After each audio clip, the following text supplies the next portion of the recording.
Écoutez mes frères, je vous avoue que mon cœur s'est brisé en regardant cette vidéo que je vais vous montrer. C'est un témoignage triste, en fait c'est un tristémonie. Et on commence à se demander jusqu'où l'être humain peut aller. Frère, l'homme a déjà une nature mauvaise à cause du péché. Mais quand il laisse une ouverture à l'ennemi, regardez, l'ennemi provoque une destruction tellement grande. Mais je vais te montrer que dans cette histoire, il y a une leçon très importante pour toi, et pour moi. C'est pourquoi je veux que tu restes jusqu'à la fin. D'autant plus que la fin va tout révéler. Alors c'est très important que tu regardes ici avec moi. Je dirai ici quelques vérités très importantes, qui s'appliquent d'abord à moi, et à toi aussi, d'accord ? Nous sommes tous exposés à ce que je vais te montrer dans cette vidéo, d'accord ? Alors regarde ici avec moi, c'est la vidéo de Maïssa Ribeiro, une femme qui prêche, une pasteur. Elle a une chaîne ici sur YouTube, et je suis sûr que tu vas rester bouche bée. Avec cette histoire ici, fais attention, très attention. Je vais vous raconter une histoire. Il y a 20 ans, je faisais partie d'un comité dans une association. Et j'ai entendu l'une des histoires les plus terrifiantes que j'ai jamais entendues dans ma vie. Et il se peut que certains d'entre vous aient déjà entendu cette histoire parmi vous. Et si vous l'avez déjà entendue, vous allez vous souvenir de cette histoire avec moi, dans la douleur. À une certaine occasion, dans une église d'un certain endroit au Brésil, une jeune fille a demandé la permission de parler devant tout le monde, au micro. Elle fréquentait l'église depuis 1 an, un peu plus d'1 an. Et elle a pris le micro des mains de la jeune femme qui terminait l'école du sabbat et a dit « Je dois vous avouer mon péché ». Et les gens étaient paralysés, la regardant parler. Et elle a dit « Je veux vous raconter ». J'étais là à l'église à ce moment-là. Le pasteur se préparait là-bas, en train d'arranger quelque chose. L'épouse du pasteur avec leurs 2 enfants, un peu plus sur la gauche, à ma gauche. Et toute l'église était réunie là. Vous savez qu'entre l'école du sabbat et le culte, l'église est vraiment pleine. Et elle a dit, je dois vous avouer mon péché. Et le péché que je dois avouer, c'est que je suis la maîtresse du pasteur. Regarde ça, mademoiselle. Au moment où elle a dit ça, la femme du pasteur s'est évanouie sur le coup. Et les enfants ont couru pour l'aider. Et le pasteur est venu vers elle et lui a dit, mais qu'est-ce que tu racontes? Tu es devenue folle? Qu'est-ce qui t'arrive, ma fille? Elle a répondu, je devais le dire, j'ai besoin de résoudre mon problème. Je dois sauver ton âme. Je dois t'aider à t'en sortir. Les Danites, ils utilisent toujours ça. Fais attention. Je dois aider. Ils utilisent toujours le mot aide, tu vois? Et à ce moment-là, toute l'Église s'est agitée. Je n'ai pas besoin de dire qu'il n'y a pas eu de culte. Il n'y a pas eu de culte. Ils n'ont pas réussi à tenir le culte. La femme du pasteur a été emmenée d'ici. Elle a été emmenée dehors. Le pasteur ne savait pas quoi faire. Il a commencé à dire « Frères et sœurs, s'il vous plaît, c'est un grand malentendu. » Elle disait « N'est-ce pas, mon chéri? » Je devais dire « Je dois te sauver et je dois aussi me sauver. » Et elle a été emmenée dans une petite pièce. La femme du pasteur l'a suivie et a commencé à lui parler. Et elle lui a parlé. Et il y a eu beaucoup d'agitation. Et elle a dit « Écoute, je vais te prouver que c'est vrai. Admettons que personne n'aurait jamais su. C'était quelque chose de très bien fait. Mais je dois te le dire. » Et elle l'a dit à la femme du pasteur. Écoutez bien ce que je vais dire. Elle a dit, il n'y a qu'une seule façon pour que tu me crois. Viens ici. Ton mari a une marque sur ses parties génitales. Et la marque est comme ceci, comme cela et comme ça. Et la femme l'a regardé et l'a cru tout de suite. Tu sais pourquoi? Parce que ce pasteur n'avait jamais eu de contact sexuel. Avec personne. Seulement avec sa femme. Ils se sont mariés vierges. Et elle a dit, personne ne sait ça. Comment cette jeune femme le sait-elle? Tu peux imaginer ce que c'est? Et elle n'avait jamais raconté ça à personne non plus. Et elle a convaincu la femme du pasteur. Elle a commencé à croire. Et elle a raconté des détails sur le corps du pasteur, des détails sur lui, même des choses qu'il disait en dormant. Faites attention, je n'ai pas besoin de vous dire que ce mariage s'est terminé. Toute l'église de ce pasteur a sombré dans une débâcle dont vous n'avez même pas idée. Un mot, comme le dit Jacques, peut gâcher la vie d'une personne pour toujours. Tu sais combien d'années se sont écoulées depuis cette histoire? Jusqu'à ce que je l'apprenne. Je ne l'ai appris que 20 ans plus tard. Cela faisait déjà 20 ans que cela s'était produit. Pourquoi ai-je appris cette histoire? C'était à une table, lors d'une commission, dans une association. Un jour, le président nous a appelés. Et il a dit ceci. « Frère, j'ai besoin de votre aide et de vos prières pour quelque chose. » Qu'est-ce qu'il y a? « Il y a 20 ans, l'affaire de ce pasteur s'est produite. et il nous a tout raconté. C'était dans une église comme ci, comme ça, et nous avons retiré l'accréditation de ce pasteur. Et ce pasteur est parti à la campagne, et il est resté seul. Sa femme s'est remariée, elle a d'autres enfants, elle vit sa vie. Mais j'ai été appelée. Écoutez le président nous raconter. J'ai été appelée, il y a quelques jours, j'ai été appelée chez une dame aux cheveux tout blancs, mourante d'un cancer. Et cette femme, mourant d'un cancer, a beaucoup insisté pour parler au pasteur. Mais il fallait que ce soit la présidente de l'église adventiste. Et j'y suis allée parce que je suis la présidente. Quand je suis arrivée là-bas, la femme m'a raconté qu'elle avait été la jeune fille qui avait dit cela à propos du pasteur. La maîtresse, la supposée maîtresse du pasteur.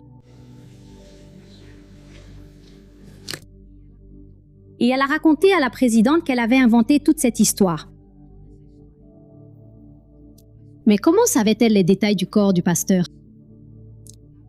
À l'époque où elle était tombée amoureuse du pasteur, elle travaillait comme femme de ménage à l'hôpital. Et le pasteur a été hospitalisé, faites attention, hospitalisé pour une opération de l'appendicite et il s'est senti très mal. Et elle était amie avec une infirmière. Et elle est entrée dans la chambre avec l'infirmière, elle a découvert le corps du pasteur et a regardé tout le corps du pasteur pendant que le pasteur était dans le coma à l'hôpital. Et quand le pasteur disait certaines choses, elle a entendu ce que le pasteur a dit. Et elle a observé les détails du corps du pasteur et les a gardés en mémoire. Satan a semé cela dans sa tête. Et elle a monté toute cette histoire, ce qui a détruit la vie du pasteur. Et le président a pris une carte pastorale. Il est allé dans la petite ferme où le pasteur, ce pauvre pasteur, le calomnier, se trouvait. Et il est venu vers lui et a dit, accompagné d'une délégation de frères, « Pasteur, je suis venu ici pour te rendre à nouveau ta carte pastorale. Nous avons découvert que c'était un mensonge. » Tu sais quelle a été la réponse du pasteur, mon frère? Le pasteur a dit, « Est-ce que vous me rendez aussi ma famille et mes enfants? Est-ce que vous me rendez ma réputation? Si vous ne me rendez pas tout ça en même temps, je préfère rester ici. » Et ce pasteur, il y a quelques jours, j'ai appris qu'il est mort là-bas, à cet endroit. Qui a tué ce pasteur? Ce n'était pas seulement cette femme, c'était tous ceux qui ont parlé avec elle. Parce que, les amis, quand un enfer comme celui-ci arrive, une foule de gens souffrent, une foule de gens est blessée, reste blessée. Mes frères, pardonnez-moi d'avoir à parler de cela, mais c'est la vérité. Il y a beaucoup d'endroits où j'ai très peur de prêcher, mais j'y vais quand même si on m'appelle. Parce que je vais vous dire une chose. Hier soir, j'ai dit que la vie de ceux qui prêchent ces vérités est fortement affectée. Une chose de cette taille est transmise de bouche à oreille, de sorte que l'enfer apparaisse à la fin. Est-ce qu'il y a des danites parmi nous? Le ciel est un endroit tellement fabuleux. Ça n'en vaut pas la peine, mes frères. Ça n'en vaut pas la peine. Dieu veut plus pour notre vie. Et vous, il y a tant de choses pour occuper notre esprit, pour faire partie de notre vocabulaire, pour que nous réfléchissions aux autres. On fait un exercice? Pensez en bien de la personne dont vous connaissez le plus de défauts. Imaginez cela maintenant. Vous savez ce qui va vous arriver? Ton cœur sera rempli de paix. Parce que c'est ce qui arrive, les amis. Si tu n'es pas capable d'ouvrir la bouche pour apporter la paix dans la vie de quelqu'un, n'ouvre pas la bouche pour apporter l'enfer dans la vie de qui que ce soit. Jésus aime les personnes pécheresses et misérables. Toutes celles qui ont péché et sont mortes, Jésus les aime vraiment et il a encore plus à nous offrir. Je vais demander quelque chose au nom de Jésus ce matin. Une chose qui est très difficile à faire.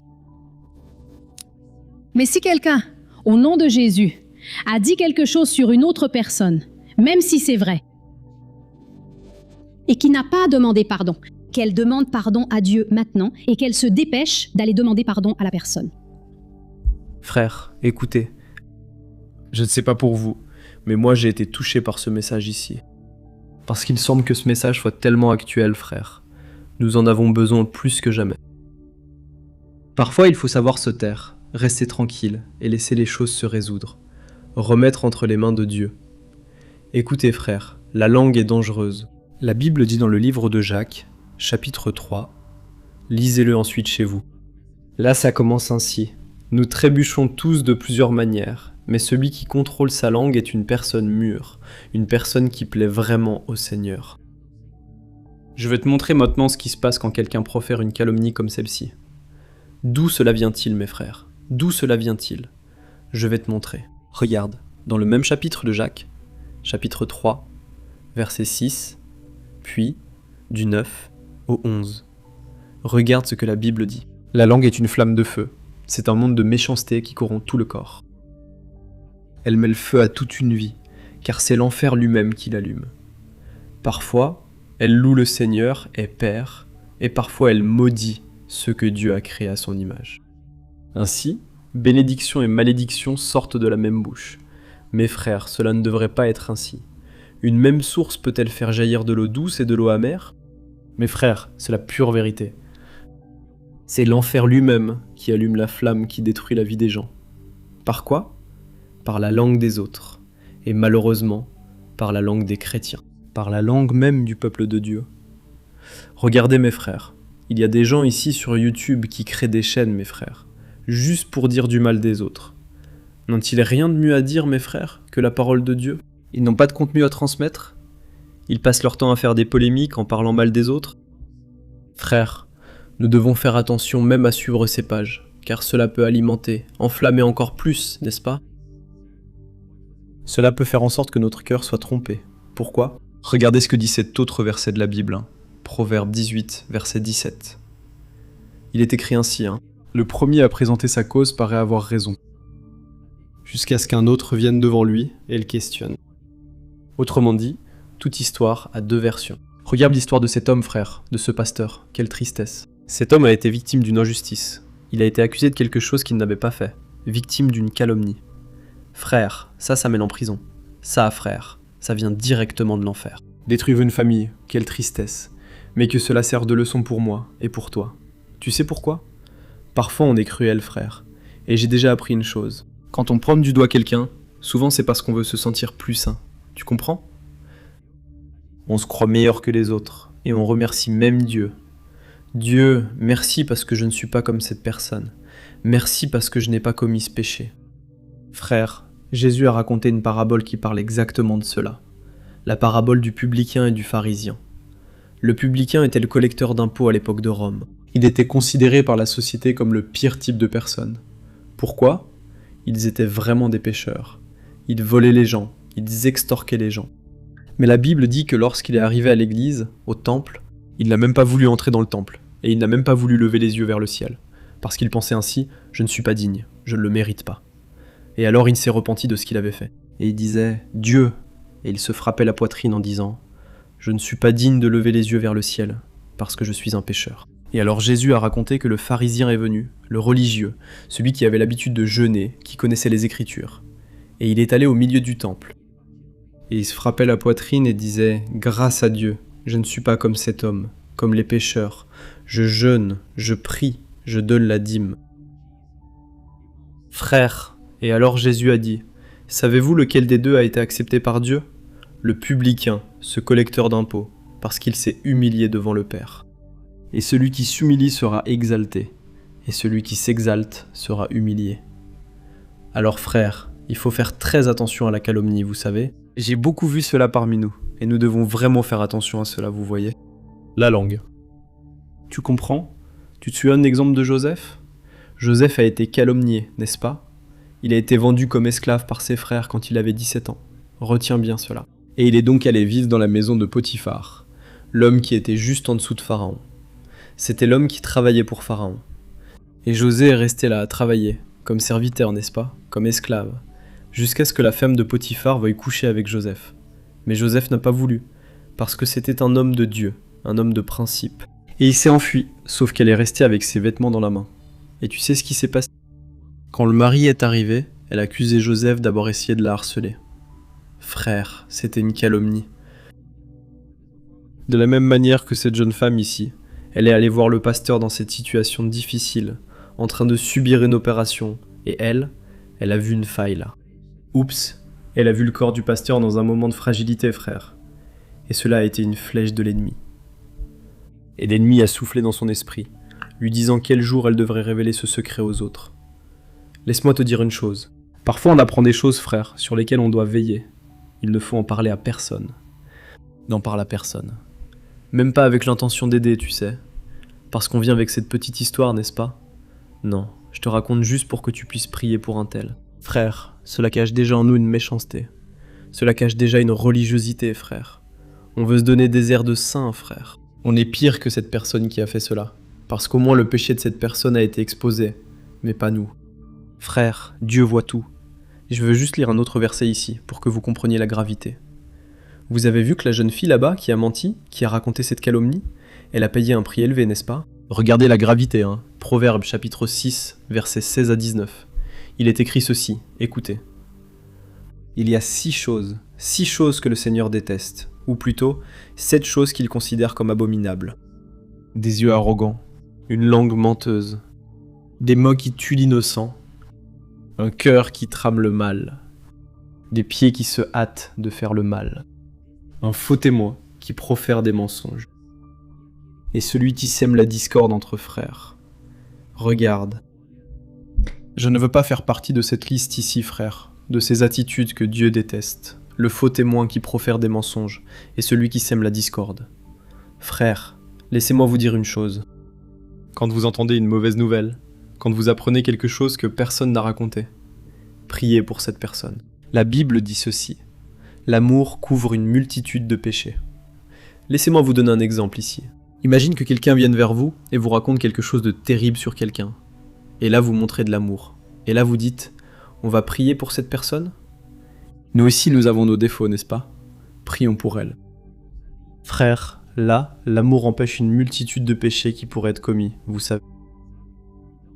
Alors, que tu puisses avoir plus d'amour dans ta vie, je ne montre personne du doigt. Je me mets surtout en cause, moi-même. Parce que je ne peux pas tomber dans ce piège, vous savez, frère? Nous devons vraiment veiller. L'Église tombe dans ce piège du diable, je l'ai très clairement remarqué. Alors faites très attention, d'accord? Si tu as été édifié par cette vidéo, je te demande maintenant de la partager. Clique ici sur le bouton partager. Je sais que beaucoup de personnes ont besoin de voir une histoire comme celle-ci, d'accord? Que Dieu te bénisse alors, je t'attends dans la prochaine vidéo. Souviens-toi toujours que Dieu est bon, et que sa miséricorde dure pour toujours. Je t'embrasse bien fort.